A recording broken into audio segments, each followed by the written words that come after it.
I want to know about the daydreaming.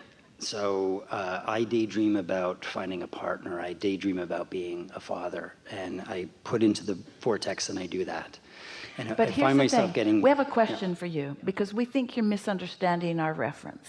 Let's think about the dream, like being asleep and dreaming.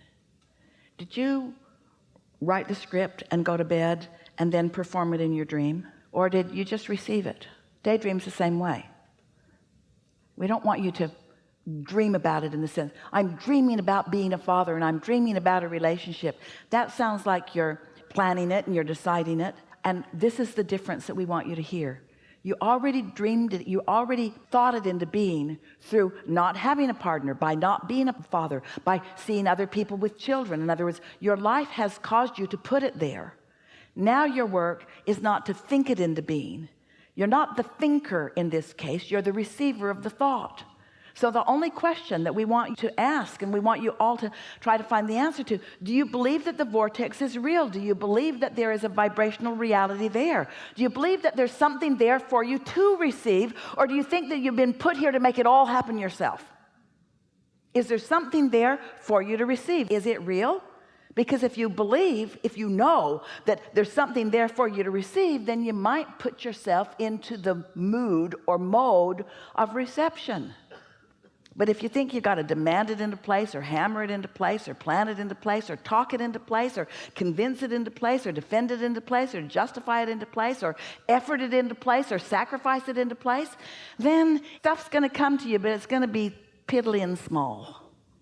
But if you can accept the reality of this vortex and the perfection of how big it got through this lifetime and others, and you can be happy for the contrast that causes you to focus it there, and now you can say, now I'm going to focus on the receiving mode. Now I'm going to meditate for 15 or 20 minutes once a day, and I'm going to find that mode of detachment, and I'm going to make lists of positive aspects, and I'm going to get on rampages of appreciation, and I'm going to tune myself emotionally. What are you doing? Are you working on that project?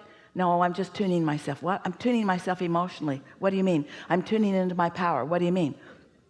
I'm trying to think things that make me feel happy. So you're working on the project? Well, sorta. I'm tuning myself, and if I see something that makes me feel good, I'm like a dog on a bone. I focus on it and focus on it and focus on it until it wanes a little bit. That's what deliberate creation is. It's understanding that the creating is done, that you've asked and it's been answered, and then you just do anything and everything you can to get into that receptive mode and follow the impulses.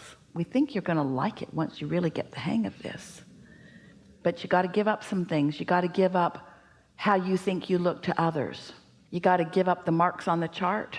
You got to give up performing for the opinion of others.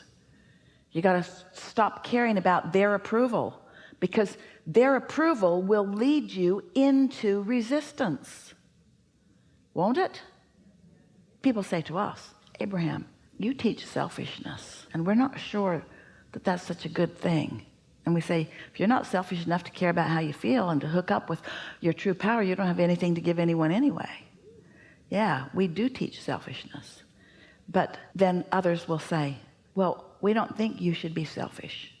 And what they mean is, you shouldn't follow your path to your happiness. You should do what we conditionally need for ours. And we say, that's pretty funny, isn't it? That they're saying, don't be selfish on your behalf, be selfish on mine.